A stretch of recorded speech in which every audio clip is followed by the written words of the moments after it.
She'd been waiting for him for 3 days, had the file ready, coffee ordered, seat facing the door. When Choi Min-jun finally walked in with 2 men in dark suits, she didn't flinch. He sat down without asking. "You're investigating the wrong businesses." The cafe went silent. Everyone knew what that meant. She laughed, not a nervous laugh, a real one. He stopped mid-threat.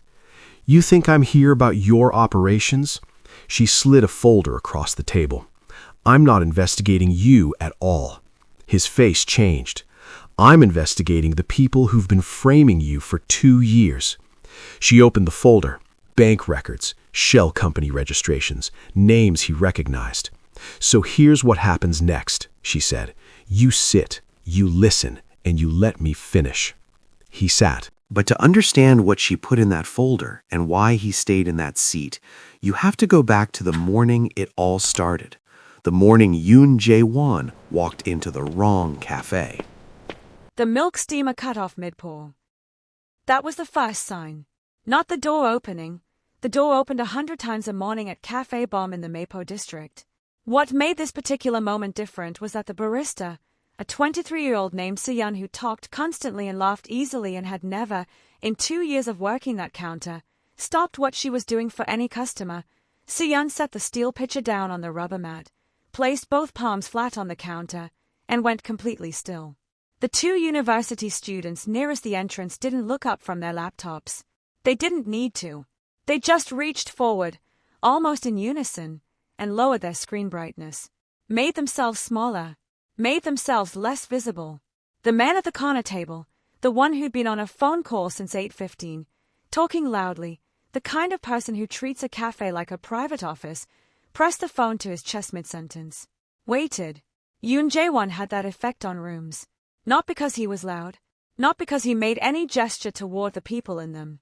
He simply entered, and the room recalibrated. He wasn't physically large, medium height, slim. The suit was charcoal, cut close, no tie, the studied casualness of a man who doesn't need formality to make a point. He walked the way people walk when they've never, not once in recent memory, been told to wait for anything. Not slow, not hurried, just certain. 2 men came in behind him.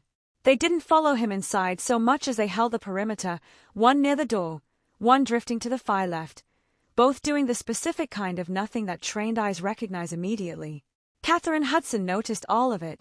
She noticed it the way she noticed most things, quietly, without moving her head, her eyes tracking the room from behind the rim of her coffee cup. She'd been sitting at the window table for 40 minutes, long enough to finish 1 Americano, start a second, and work through a spreadsheet of financial registrations that was, if she was reading it right, approximately 3 layers more interesting than it had any right to be. She set the cup down when Yoon crossed the midpoint of the cafe. He was looking directly at her. She looked back. He pulled out the chair across from her, didn't ask, didn't hesitate, and Saturday. One of his hands rested on the table edge. The other was in his lap. He looked at her laptop screen, at the open folders beside it, at the yellow legal pad where she'd been writing in the tight, cramped shorthand she developed in graduate school and never bothered to make legible to anyone else. Then he looked at her. "You're investigating the wrong businesses," he said. His English was precise, each word placed with the care of someone who had learned the language to be understood, not to perform fluency. No warmth in it. No particular coldness either. Just a statement delivered at a volume meant only for her, which somehow made it land heavier than if he'd shouted it. The cafe was holding its breath. Catherine looked at him for a moment. Really looked. The way she looked at financial documents when something didn't line up, when the numbers were saying one thing and the structure was saying something else entirely. Then she laughed. It wasn't a nervous laugh, not the kind people produce when they are frightened and trying to hide it. It wasn't performative either, not the sharp, "Look how unbothered I am" sound some people deploy like a weapon. It was a genuine laugh, involuntary, the kind that comes out when reality hands you something so unexpected that your body responds before your brain catches up. She pressed her fingers to her mouth, composed herself. "I'm sorry." She exhaled. "That was... I'm not laughing at you. I just..." She stopped, took a breath. "Okay." Yoon's expression had not changed. But he'd gone very still in a way that was different from his usual stillness. This was the stillness of someone processing an outcome they had not prepared for. Catherine leaned forward slightly, both elbows on the table, and said 3 words. "You're not guilty." The silence that followed was a different texture from the silence before. The room had been quiet out of fear. Now it was quiet because nobody, including, it seemed, Yoon Jae-won, had any idea what was happening. He studied her face, looking for the angle, for the manipulation, for whatever game this was. "I think," he said slowly, "you may have misread what kind of conversation this is." "I don't think I have." Catherine picked up her coffee. "I think you drove here expecting to do what you always do in situations like this. And those 3 words are not what you planned for." She tilted her head. "Can I show you something before either of us says anything we can't take back?" He didn't answer. But he didn't stand up. And in Catherine's experience, a person who intends to leave doesn't spend time deciding not to. She reached into the folder beside her laptop.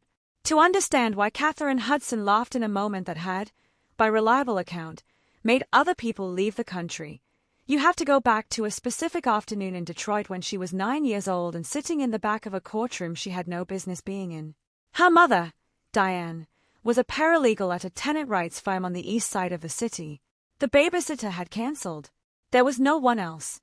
So Diane brought Catherine to work and put her in a chair along the back wall with a juice box and strict instructions not to make a sound. What Catherine watched that afternoon was a family, a couple in their 40s, 3 kids, a grandmother with her hands folded in her lap, lose their home. The landlord had 2 lawyers. The family had a legal aid volunteer who was 26 and clearly doing her best. The landlord's team talked for 30 minutes. The family's side spoke for 7. The judge ruled in the landlord's favor. On the walk back to the bus stop, Catherine asked her mother why. Diane was quiet for almost a full block. She was a woman who thought before she spoke, which Catherine had always understood to be its own form of respect. The family didn't understand the system they were inside, she said finally. The landlord did. That's the whole story. But the landlord was wrong. Being wrong and losing aren't the same thing. Not in a room where someone else makes the rules. Catherine absorbed this. So if you understand the system, then you stop being afraid of it, Diane said. Fear lives in what you don't understand. Once you understand it, it's just a mechanism. And mechanisms can be taken apart. Catherine was 9. She didn't have the vocabulary to articulate what her mother was handing her in that moment. But she felt the weight of it, the way you feel the weight of something true. She never forgot it.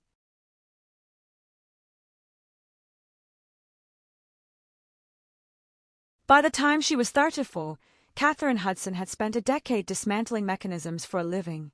Her official title, Forensic Financial Analyst, was accurate but incomplete, the way a job title is often a simplified version of what a person actually does. What Catherine actually did was reconstruct the architecture of hidden money. She traced how funds move through organizations designed to make those movements invisible. She specialized specifically in labor exploitation cases, situations where the financial structure of a business was being used to trap people rather than employ them. The mechanics of modern labor debt traps follow a pattern that she'd seen replicated across 4 countries. A worker, usually migrant, usually on a visa that tied their legal status to their employer, arrives for a legitimate job and takes a small informal loan to cover travel costs. The loan accrues fees. Housing is provided by the employer and deducted from wages. Administrative costs appear on paychecks without clear explanation. Within months, the worker owes more than they earn, which means they can't leave without defaulting on debt, which in some cases means criminal liability in the host country. The trap doesn't require violence. It requires paperwork. Catherine had spent 6 weeks in Seoul studying a version of this system operating in the Mapo and Yongsan districts, where Southeast Asian and Central Asian workers were cycling through restaurant and logistics jobs and emerging, months later, with less than nothing. The nonprofit that had hired her, the Meridian Labor Transparency Initiative, based in Geneva, had a specific concern. Every trail they followed led to the same network of companies. And every company in that network, in one way or another, connected to Yoon Jae-won. What Catherine had found, once she actually got inside the data, was that the connection was not what it appeared to be. But she'd get to that. Yoon was still watching her when she pulled the folder open. The cafe had quietly resumed the basic functions of being a cafe. The steamer came back on. Someone coughed. A chair scraped. But the two men near the door had not moved, and nobody who'd been watching the window table had actually stopped watching the window table. Catherine laid a single page on the surface between them. A financial diagram. Clean, precise, the kind of document she produced when she needed someone with no accounting background to understand something complicated in under 30 seconds. "I've been in Seoul for 6 weeks," she said. "The first 4, I thought you were running the operation. The evidence pointed that way." She tapped the page. "The last 2 weeks, I've been trying to figure out why the money keeps ending up somewhere you can't see." Yoon looked at the diagram. He didn't touch it. "Someone is using your name," Catherine said. "Your reputation. Your business relationships. They're using all of it as a roof, a cover, to do things you didn't authorize." She paused. "That's not a theory. I can document it." The room was very quiet again. Yoon's gaze moved from the page back to her face. "Measuring. Recalibrating." "Who?" he said. And the fact that he asked who and not what or why or how dare you, told Catherine everything she needed to know about whether she'd made the right call by meeting him here instead of going straight to the authorities. She closed the folder. "That's actually the part one need your help with," she said. Diane Hudson kept a box under her bed. Not a show box. A proper file box, the kind with a lid and hanging folders inside, the kind that officers use. Catherine discovered it when she was 11, dragging a missing sneaker out from under the bed frame, and she made the mistake of opening it before she understood what she was looking at. Case files, dozens of them, each one a family, names, addresses, court dates, landlord information, evidence of habitability violations, mold in walls, heating that quit in January, pest infestations reported and ignored. Her mother had written notes in the margins in a handwriting so small and compressed it looked like a different alphabet. Catherine sat on the floor of that bedroom for 20 minutes just reading, one folder open across her knees, before her mother appeared in the doorway. Diane looked at her, looked at the open box, looked back at her daughter. "Those are people who needed help," she said. "Put it back carefully." That was the whole explanation. No lecture, no context. Just, these are people, and they needed help, and your mother helped them. Catherine put the folder back. She was careful about it.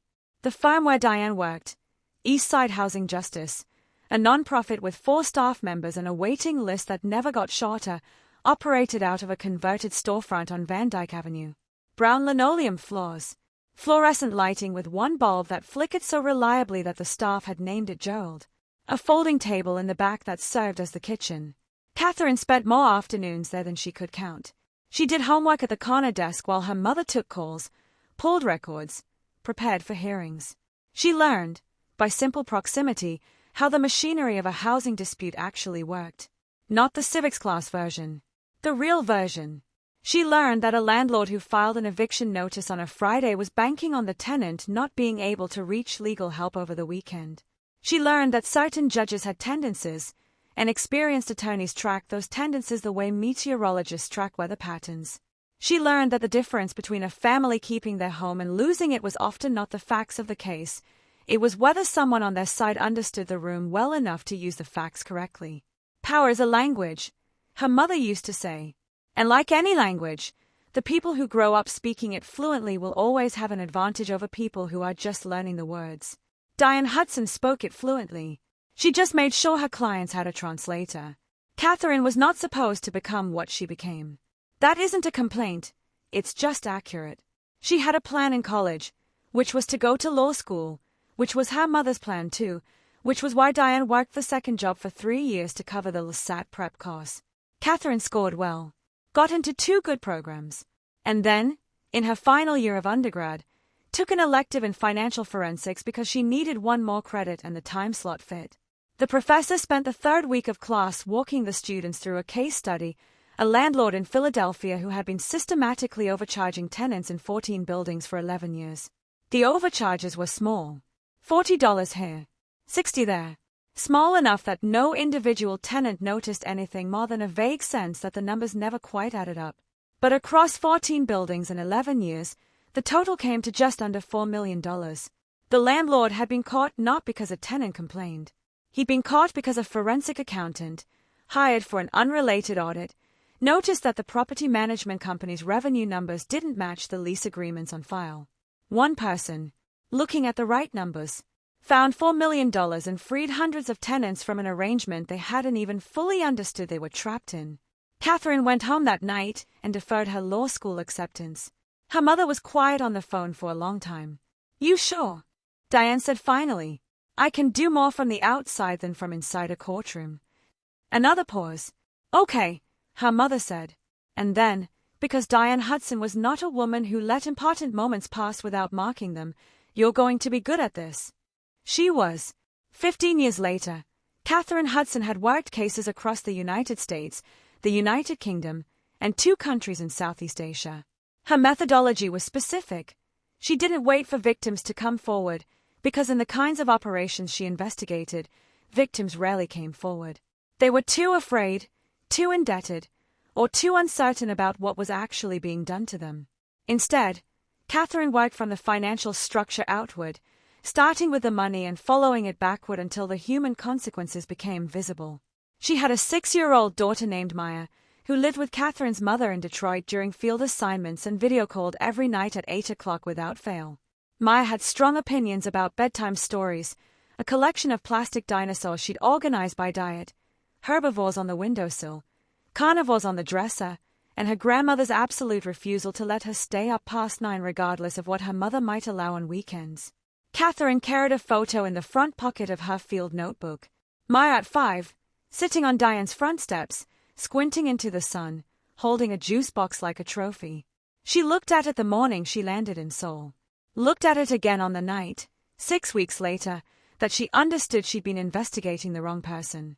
The Meridian Labor Transparency Initiative had sent her a briefing document that was 53 pages long and took her 2 flights and 1 layover to finish. It was thorough. The organization's Korean field researcher, a woman named Park Ji-eun, had spent 14 months building the picture before Meridian decided to bring in outside financial expertise. The picture was damning. In the Mapo and Yongsan districts, migrant workers, predominantly from Uzbekistan, Kazakhstan, Vietnam, and the Philippines, were being recruited through legitimate job placement channels, arriving on E-9 non-professional employment visas, and within 60 to 90 days finding themselves in financial arrangements they hadn't agreed to and couldn't get out of. The E-9 visa system in South Korea is designed to address labor shortages in manufacturing, agriculture, and service industries. It ties the worker's legal status to a specific employer, which means that leaving a job, for any reason, puts the worker's visa at risk. In legitimate arrangements, this creates a power imbalance that's uncomfortable but manageable. In exploitative ones, it becomes the foundation of the entire trap. A worker who knows that quitting means deportation is a worker who will absorb almost anything rather than quit. The businesses involved, 3 logistics companies, a restaurant group, and 2 housing broker firms, were all connected through subcontracts, shared management, and informal financial arrangements to one central network. Yoon Jae-won's name was on none of the companies directly, but his influence moved through them the way a current moves through water, invisible on the surface, structuring everything underneath. That was the briefing document's conclusion.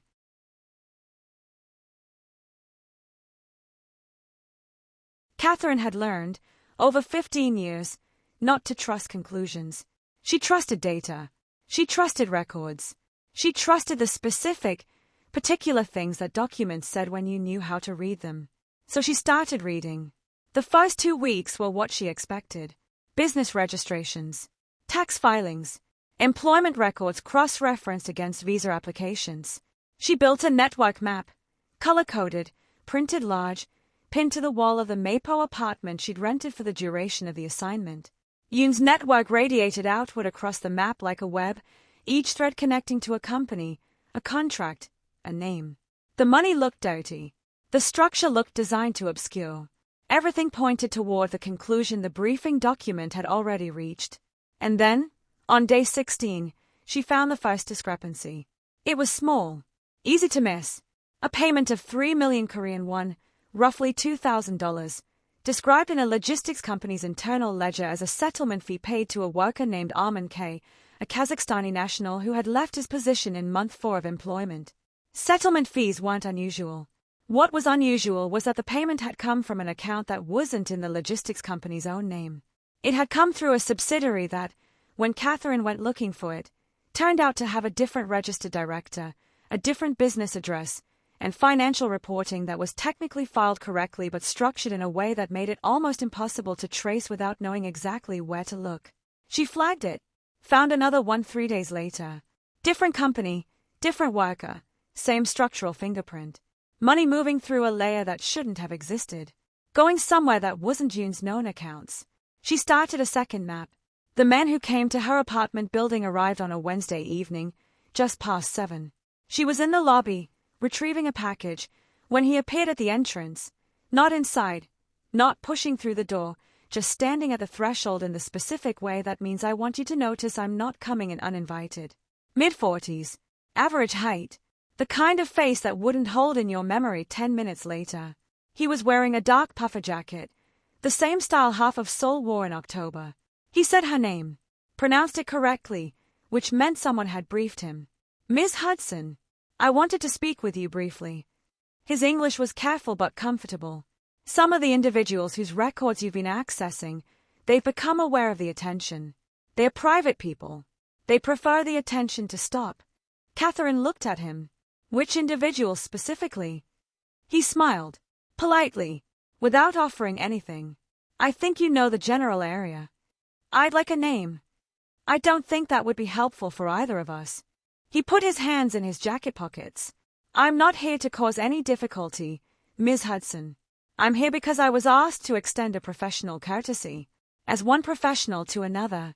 You're looking in a direction that's going to cause problems. It would be better for everyone if you redirected. He was good. Catherine could admit that. No threats. Nothing she could quote. Nothing that would read as anything other than a conversation between two people in a lobby.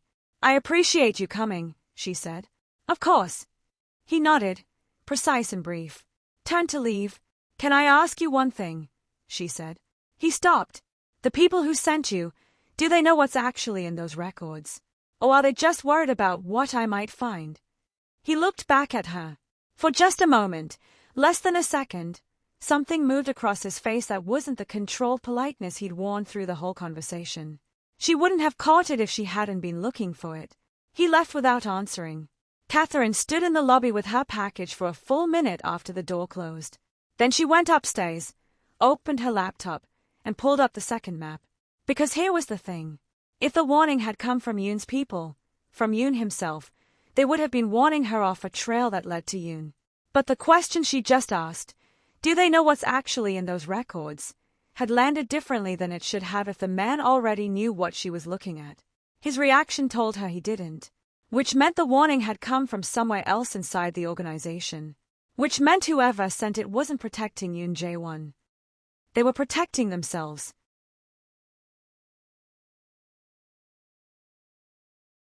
The first business to collapse was a dumpling restaurant in Yongsan. Not a chain. A family operation, the kind with handwritten menus and a laminator that had clearly seen better days and 3 generations of a recipe that the owner, a 51-year-old Uzbekistani man named Rustam Nazarov, had adapted over 8 years to suit Korean palates without losing what made it his. He'd been operating out of the same ground floor unit since 2016. His lease was current. His health inspections were clean. His weekday lunch rush had, by all accounts, been reliable enough to fund his daughter's first year at university. In the second week of September, Rustam's business account was frozen. By the third week, he was gone. Not dead, not arrested, just gone. His apartment cleared out, his phone disconnected, his daughter telling the building manager that her father had gone back to visit family and not being able to look the man in the eye when she said it. Catherine found this case in a Yongsan Community Legal Aid report that Park Jun forwarded without comment, the way she forwarded things she thought was significant but didn't want to editorialize about. Catherine read it twice, then pulled Rustam's business registration records, then cross-referenced his supplier contracts. The third supplier on the list was a cold chain logistics company, Yoon's network. She added Rustam's name to the second map and kept pulling. There were 6 more cases once she knew what she was looking for. A Vietnamese-owned nail supply distributor in Mapo. A Filipino family running a freight forwarding service out of Gimpo. A small Kazakh-owned cleaning company that serviced commercial buildings in the Uido Financial District. A company that, Catherine noted, had been doing steady work for 4 years before its contracts were simultaneously terminated by 3 different clients in the same month. The pattern in each case was the same. The business had a financial relationship, supplier contract, service agreement, informal loan, with a company inside Yoon's logistics network. Then the relationship soured in a way that was technically legal but practically catastrophic. Contracts were voided citing obscure performance clauses. Loans were called in early using terms buried in the original agreements. Bank accounts were frozen pending audits that never seemed to conclude. The owners, universally migrants, universally operating without the kind of legal resources that would let them fight back quickly, made a rational calculation and disappeared before things escalated further. Some went back to their home countries. Some just moved districts and started over with less. None of them went to the police. Going to the police, when you're a migrant worker on a visa tied to your employment, with an account freeze you can't explain and a contract dispute with a company that has lawyers and you don't, that's not an obvious move. The risk calculation is different when the system you be appealing to is also the system that could deport you. Catherine had seen this in Malaysia. She'd seen a version of it in Birmingham. The specific texture varied by country, but the underlying logic was always the same.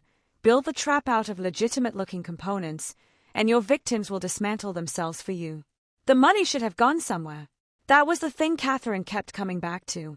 6 businesses stripped of their assets through a combination of contract manipulation and financial pressure. Cleaning out a small business doesn't produce millions, but it produces something, the accumulated capital of years of work. Inventory, equipment, client contracts transferred to a replacement provider at below market rates.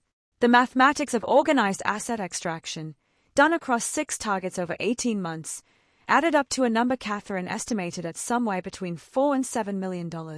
She went looking for it. It wasn't in Yoon's accounts. She'd been through those, the ones she could access legitimately through business filings, the ones Park Ji-yoon had obtained through official channels, the ones that a contact at a Seoul accounting firm had helped her reconstruct from public records. Yoon's financial picture was complicated, layered, structured with the kind of deliberate opacity that characterized serious money. But it was internally consistent. The numbers, when she mapped them, described a real organization doing real, if not always legitimate, business. The $7 million was not inside that picture. It was in the layer underneath. She found Kang Min-suk on a Tuesday afternoon, eating convenience store ramen at her kitchen table at 11 at night, staring at a corporate registry document that she'd been circling for 2 weeks without fully understanding why.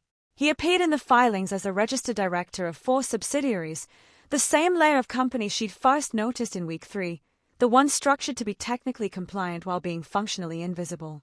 His title, in Yoon's main organization, was head of international financial operations. A legitimate role. A significant one. He managed the accounting relationships across Yoon's import and export businesses, which meant he had authorized access to financial infrastructure across the entire network. He was 44 years old. He'd worked for Yoon for 11 years. Catherine set down her chopsticks and pulled up the subsidiary records again. In South Korean corporate law, a company with fewer than a certain number of shareholders and below a revenue threshold can file simplified financial disclosures.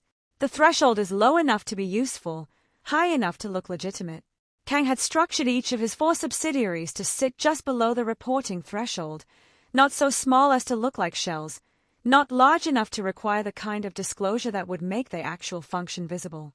It was elegant, in a way that Catherine found genuinely unpleasant to appreciate. She'd seen this architecture before.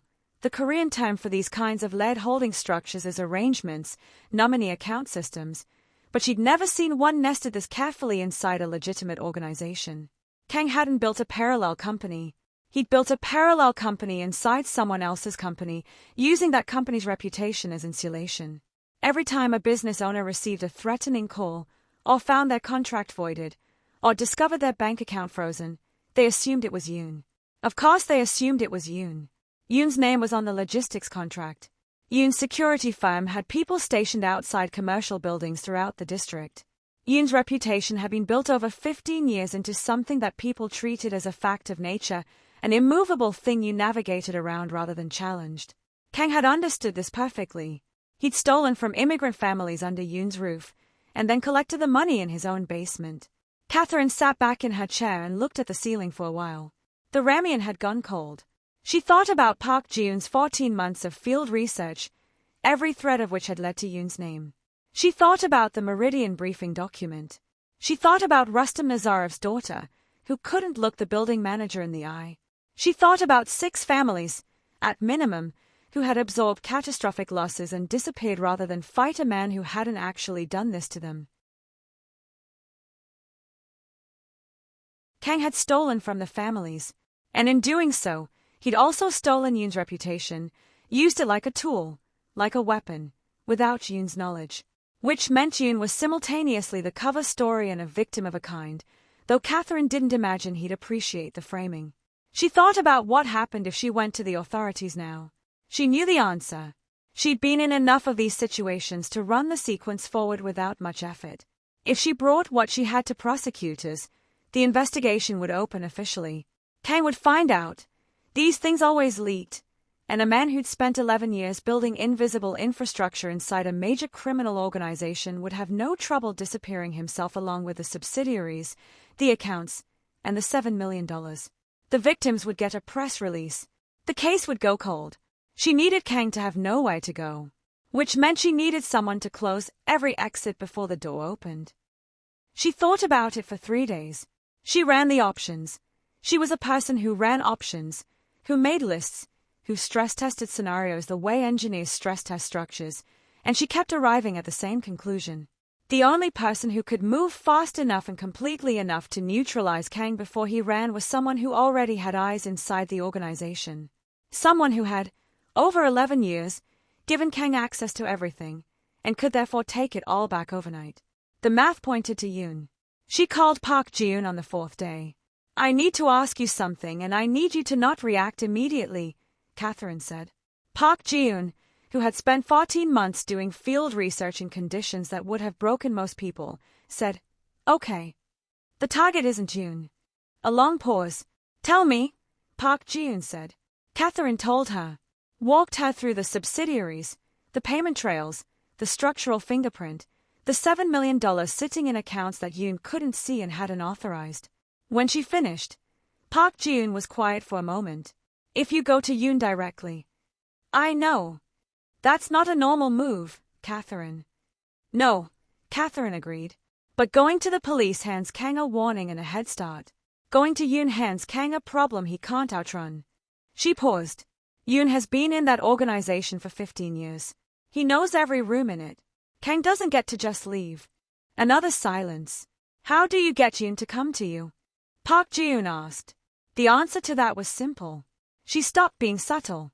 For the previous 6 weeks, Catherine had been careful, accessing records through proper channels, keeping her physical movements unremarkable, making sure nothing she did looked like anything other than routine due diligence work.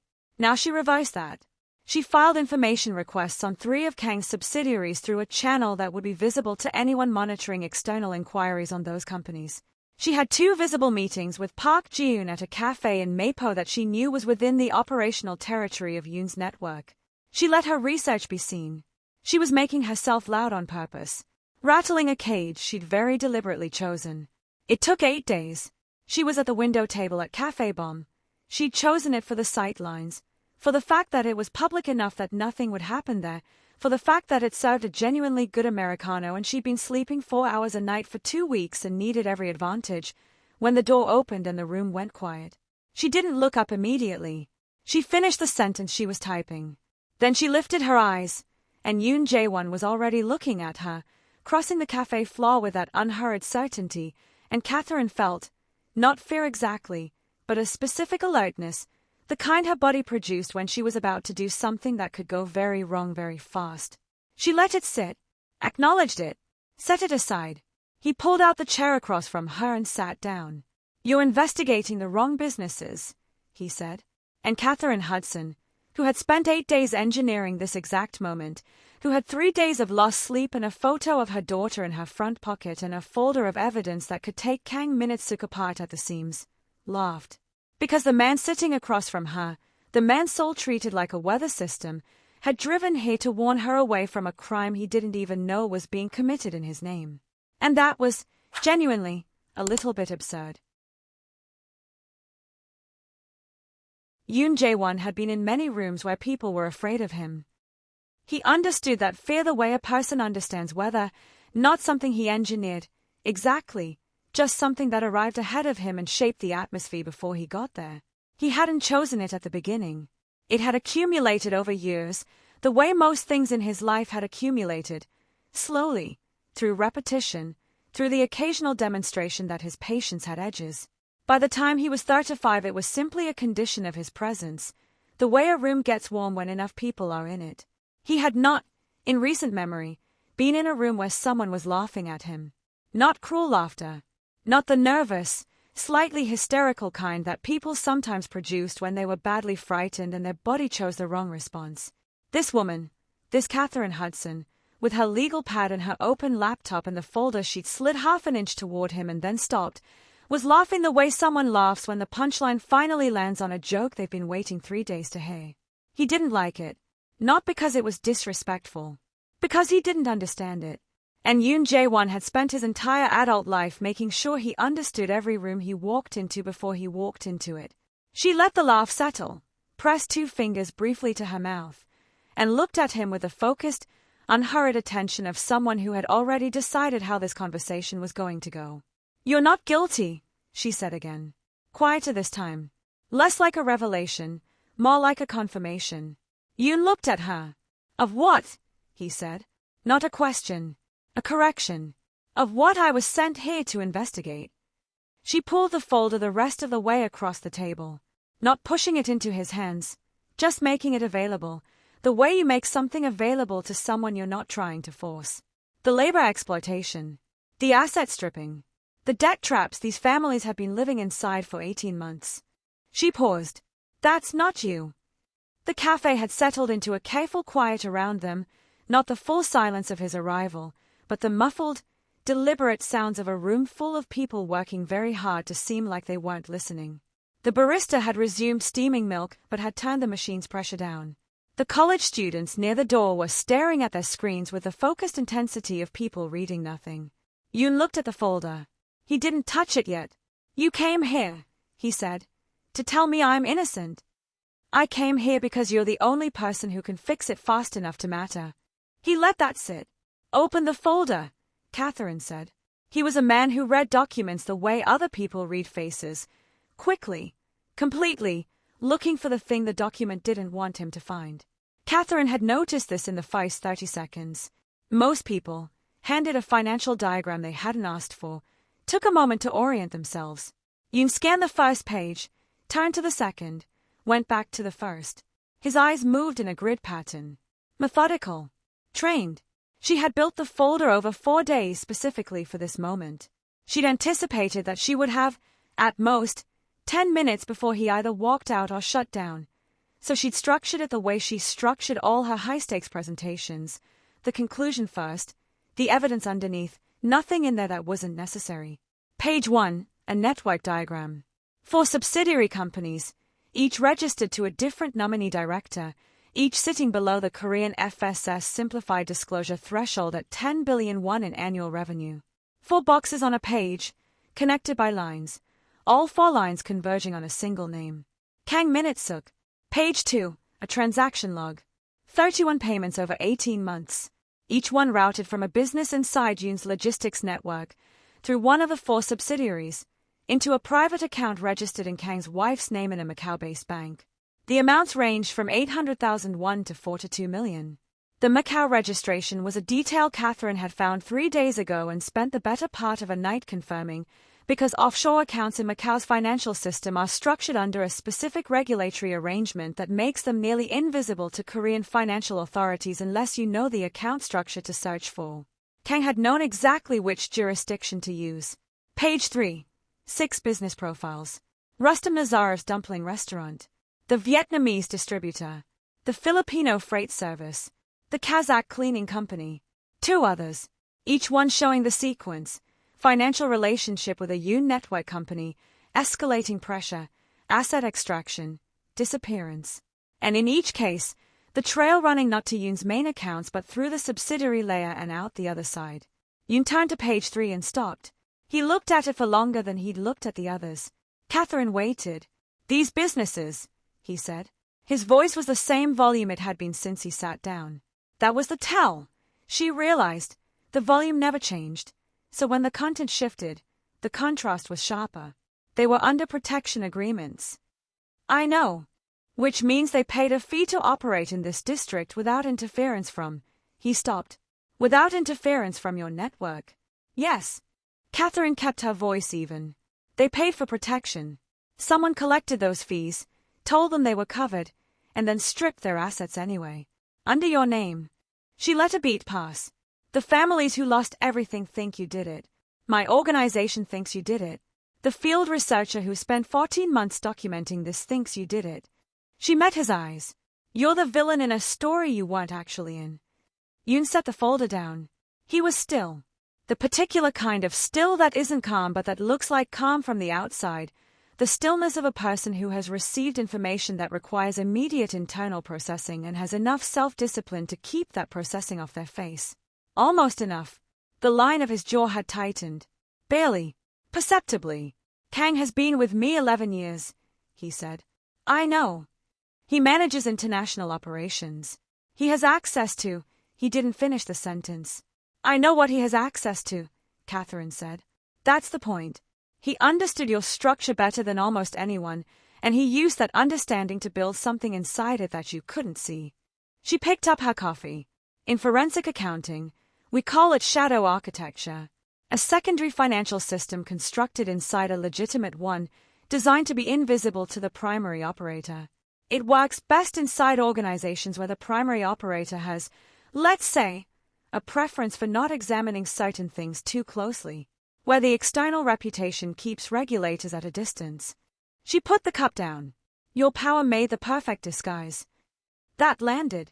She could see it land, not dramatically, not in any way she could point to and describe precisely, but she'd been in enough rooms and delivered enough difficult truths to people who hadn't asked for them to recognize the specific quality of silence that follows a sentence that reorganizes something.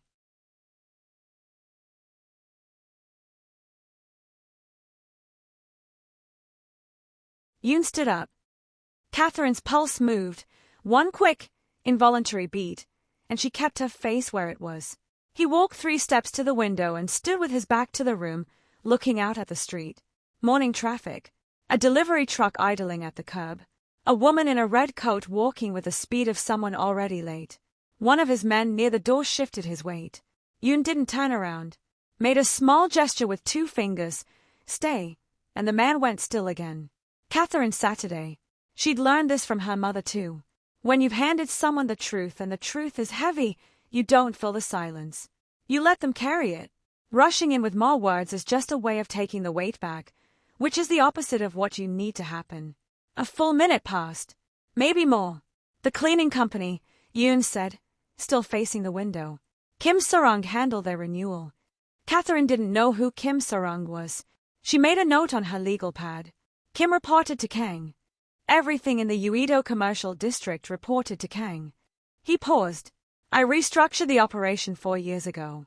Consolidated the district management under international operations." He said it without inflection. The statement of a man reviewing his own decisions in real time, looking for the moment the error entered. It made sense at the time. Kang had the relationships. He kept the relationships, Catherine said. He just also kept the money. Another silence. Yoon turned around. He came back to the table and sat down, but the geometry of the conversation was different now. Before, he'd been leaning back, occupying the chair with the ease of someone who decided before he arrived how things would end. Now he was forward, forearms on the table, looking at the folder with a focus that had a different quality, less assessment, more agency. "You said you can document this," he said. 31 transactions. For subsidiaries with nominee directors who will talk if given a path to doing so without personal liability. A Macau account in your CFO's wife's name with 18 months of deposits that correspond exactly to the asset stripping timeline. She kept her voice level. It's documented. Why are you bringing this to me? This was the question she'd spent the most time preparing for. Not because it was complicated, but because the true answer had multiple layers and she needed him to hear the right one first. Because if I take this to prosecutors, Kang finds out within 7 to 2 hours, the subsidiaries dissolve, the Macau account goes to zero, and 6 families get a press release instead of their money back. She held his gaze. You can move faster than a formal investigation. And you can close exits that prosecutors can't reach. Yoon looked at her steadily. And the nonprofit you work for? They still want their investigation. They want the exploitation to stop and the people who did it to face consequences. If you dismantle Kang's operation and the workers get their money back... She tilted her head slightly. I have some flexibility in how I write my findings.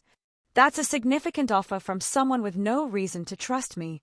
I have very specific reasons to trust you, Catherine said.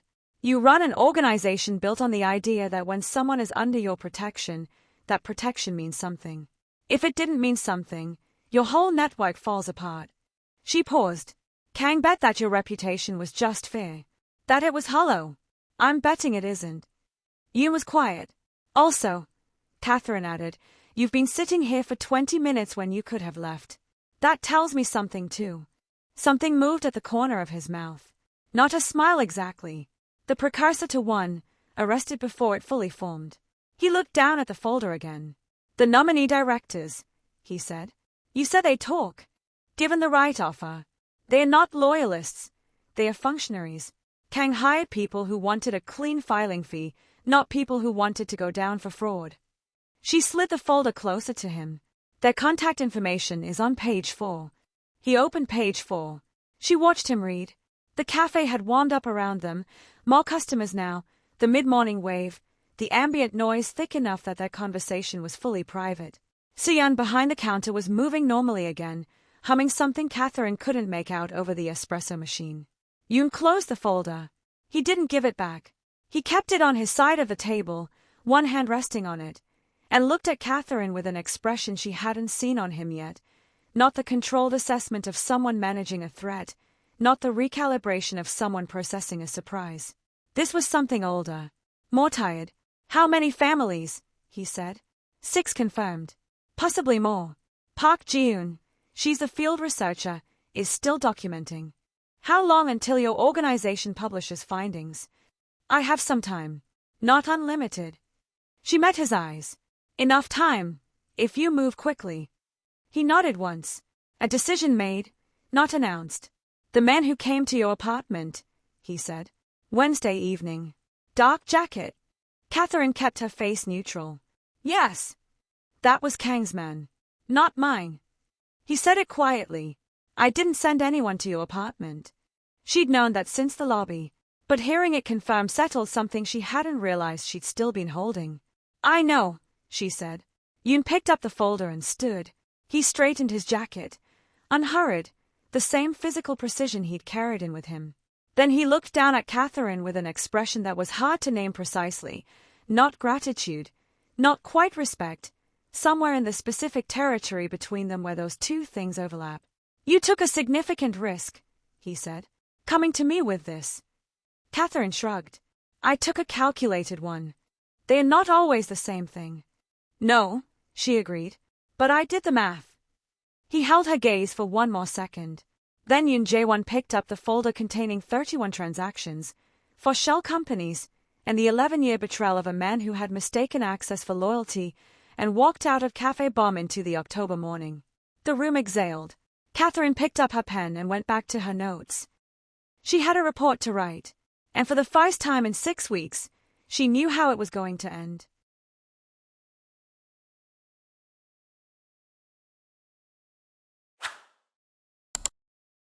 Yoon spent the first 48 hours saying nothing to anyone.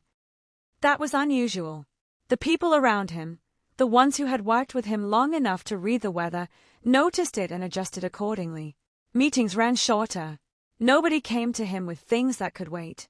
His assistant, a methodical woman named Han Boyan who had worked for him for 6 years and understood that her job was partly logistics and partly reading the room correctly, rescheduled 2 non-urgent calls without being asked. He was not visibly angry. That was the thing that made the people around him careful. Yoon visibly angry was a known quantity, rare, controlled, and usually over in under a minute. This was something else.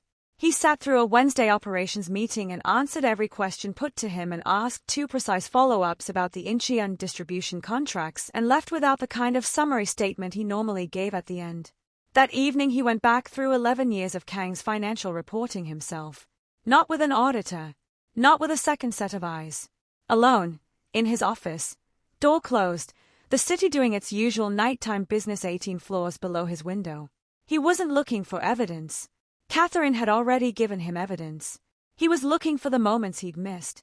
The junctures where the trail had been in front of him and he'd walked past it. Because Kang had been thorough and Yoon had been trusting in the specific way that people are trusting when they mistake 11 years of competence for 11 years of loyalty. He found 4 moments.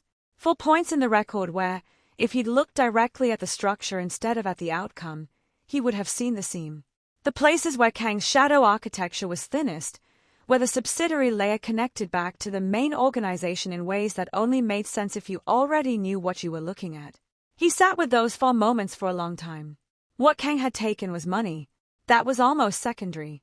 What Kang had taken, more essentially, was Yoon's word. Every family that had paid a protection fee and then lost everything anyway had paid on the understanding that Yoon Jae-won's guarantee meant something. That when he said a business operated under his network's protection, the protection was real. Kang had voided that guarantee 31 times. Under Yoon's name. Without Yoon's knowledge. That was the part that sat in Yoon's chest like a stone in cold water.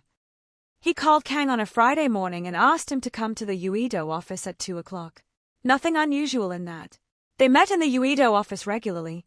It was the organizational hub for the International Operations Division, Kang's domain, the building where his name was on the 3rd floor directory and his assistant kept a filing system that Yoon now understood had been designed, among other things, to be difficult for anyone else to navigate. Kang arrived 4 minutes early. He did that. Always slightly early, always prepared, always carrying the faint air of a man who had managed everything before you got there. He was 51 years old and had the particular confidence of someone who had spent a decade being indispensable. That confidence, Yoon understood now, had a second foundation underneath the professional one. Kang had believed, on some level, that even if anyone looked, they wouldn't find it. And even if they found it, the conversation would go the way these conversations went when one person had the power and the other one needed something. He sat down across from Yoon's desk and waited. Yoon put the folder on the desk and turned it around to face him. Kang looked at it. He didn't react immediately. Yoon watched him read the first page, the network diagram, the 4 subsidiaries, his own name in the center box, and he watched the calculation begin. The assessment of how much was known and how much could still be managed. Kang was a financial man. His first instinct was always to find the number that made the problem solvable. "This is incomplete," Kang said. His voice was steady. "There are context factors that—" "Page 2, Yoon said. Kang turned to page 2. The transaction log. 31 payments. The Macau account. The calculation in his eyes ran a few more seconds. Then it stopped. "I can explain." "Don't," Yoon said. "1 word. Same volume as everything else." But Kang closed his mouth. "I'm going to tell you what's going to happen," Yoon said. "Not what I'm considering. Not what I'm weighing. What is going to happen?" He held Kang's gaze across the desk. "Today, before this building closes, you are going to transfer access to every account associated with those subsidiaries. Every account, including the ones not in this folder, which I know exist because the structure you built doesn't work without a 4th tier of holdings, and I've had 3 hours to think about your architecture." He paused. "Tomorrow, the 4 nominee directors are going to be offered a specific arrangement by my legal team. And they are going to take it, because their alternative is significantly worse." Kang wet his lips. "The Macau account isn't. Legally, that account belongs to. My attorney in Macau will be filing a petition with the AMCM by end of day Monday. The AMCM, the Autoridade Monetaria de Macau, the territory's financial regulatory authority, operates under asset freeze provisions that move faster than most people expect when the triggering documentation is clean and complete. The account will be frozen pending review within 7 to 2 hours of filing. Kang sat very still now. You're going to do this quietly, Yoon continued. You're going to do it completely. And when it's done, you're going to write a letter to my attorney detailing, in full, every transaction you authorized in my organization's name without my approval. Every business you targeted. Every amount extracted. He folded his hands on the desk. And then you're going to resign. And if I don't, Kang said, then everything in that folder goes to the Seoul Central District Prosecutor's office this afternoon, accompanied by the supporting documentation, which is more complete than what you're holding. Yoon looked at him without expression.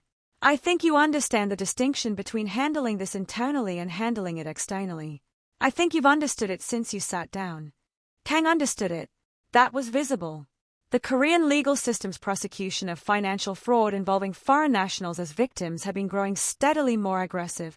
The Serious Economic Crime Task Force, established under reforms pushed in the early 2020s, had started treating migrant labor exploitation cases as predicate offenses for organized crime charges. The exposure wasn't just fraud.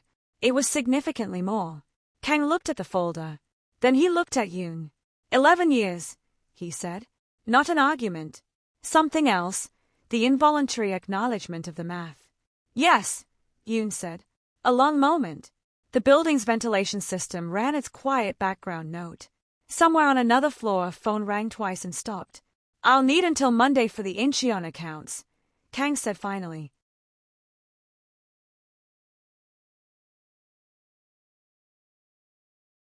You have until Sunday evening. Kang stood. He picked up the folder, put it under his arm, and walked to the door. At the threshold he paused, the reflex of a man who had spent 11 years finishing meetings with a summary statement, and then didn't say anything. Just walked out. Yoon watched the door close. He sat for another moment, then reached for his phone and made 3 calls. His attorney, his head of security, and a number that routed, through 2 intermediaries, to a contact at the Seoul Central District Prosecutor's office who would receive, within 48 hours, an anonymous package containing 31 transactions, 4 company registrations, and a set of Macau financial records sufficient to open an independent investigation regardless of what Kang did or didn't do on Sunday evening. Yoon had not survived 15 years by relying on a single outcome. The debt contracts took longer than the accounts. That was the piece Catherine hadn't fully anticipated, not because she didn't understand how informal labor debt worked, but because the legal mechanism for invalidating those contracts required a different kind of documentation than the financial records she'd already assembled. Debt contracts in these arrangements were rarely written formally. They existed as a combination of mobile payment records, handwritten acknowledgments, and verbal agreements witnessed by parties who were also implicated in the arrangement. Untangling that required, in each case, a patient reconstruction of the specific sequence of events. Park Jun handled most of it. Catherine had underestimated her, which she acknowledged to herself without pleasure.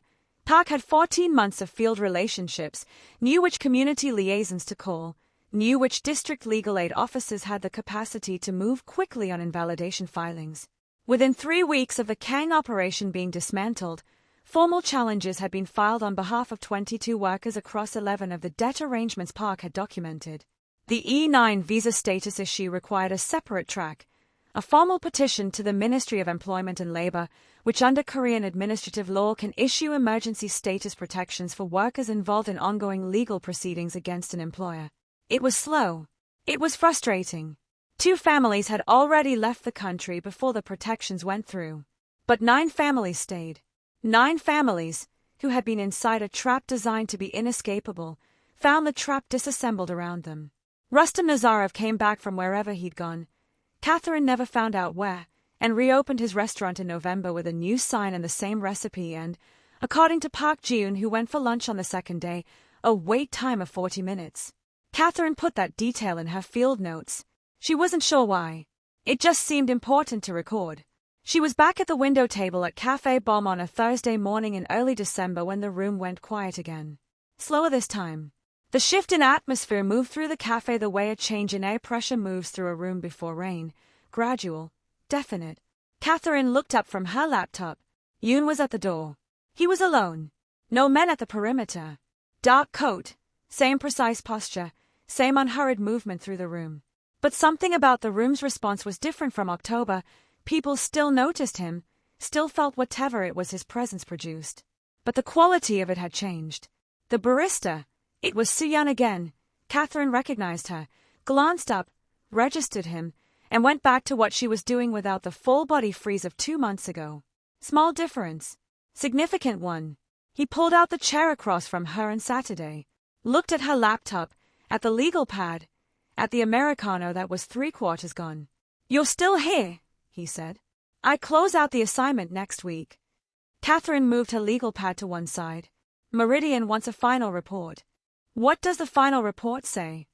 "That the exploitation was real, the victims have been identified, the debt contracts have been challenged, and the primary perpetrator is under formal investigation." She paused. "That the organization initially identified as responsible was not, in fact, responsible for the exploitation." Yoon absorbed this. "Does it name the organization?" "It describes a network. Doesn't name a principal." She held his gaze. "I told you I had flexibility." He nodded, looked out the window for a moment at the December street, a vendor selling roasted chestnuts from a cart, the smell of them reaching even through the glass, that specific sweet cha that belonged entirely to Korean winters. When he looked back, his expression held something she hadn't seen in the cafe in October. Less armored. "Why help me?" he said. The real reason. She'd had 2 months to refine the answer. She gave him the true one. Because power is dangerous when the wrong person controls it. She kept her voice even. "You have a lot of it. Kang had a fraction of it and turned it into something that destroyed 9 families. I didn't come here to take yours away. I came here to make sure it was pointed correctly." Yoon looked at her for a long moment. "That's a generous interpretation of my organization," he said. "I'm a generous person." He almost smiled. Got closer than he had in October. "The families," he said. "The ones still here. There's a fund. It's being administered through a community legal aid organization in Mapo. For operational recovery, equipment replacement, licensing fees, things of that kind." He said it without particular emphasis. "Just information. Park Ji-eun has the details, if your nonprofit wants to document it." Catherine looked at him. That's not a small thing," she said. "No." He straightened his jacket and stood. "It isn't." She watched him move toward the door. At the threshold he paused, not the way Kang had paused, searching for a closing line, but the pause of a man who had said what he came to say and was checking, briefly, that nothing remained unsaid. He nodded once. Then Yoon Jae-won walked out through the cafe door into the December morning, and the room, Catherine noticed this, didn't exhale the way it had in October. It just continued. The steamer ran. Soo-yeon hummed something low and tuneless. The chestnut vendor outside moved his cart 2 feet to catch a better corner of foot traffic. Whatever the room had been holding, it had put it down. Catherine turned back to her laptop, opened her final report document, sat for a moment looking at the cursor blinking in the empty title field. Then she typed, "Summary of findings, Mapo Yongsan labor exploitation investigation." She thought about Rustam Nazarov's 40-minute wait time. About 9 families who'd had the trap disassembled around them. About a man who'd driven to this cafe 2 months ago to silence an investigator and left carrying evidence against someone he'd trusted for 11 years.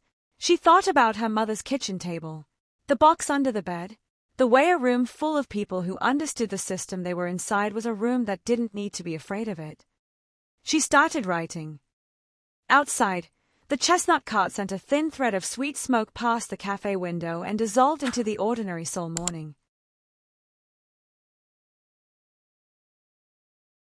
Catherine Hudson didn't come to Seoul to be remembered, but Rustam's restaurant had a 40-minute wait the day it reopened, and sometimes that's exactly enough.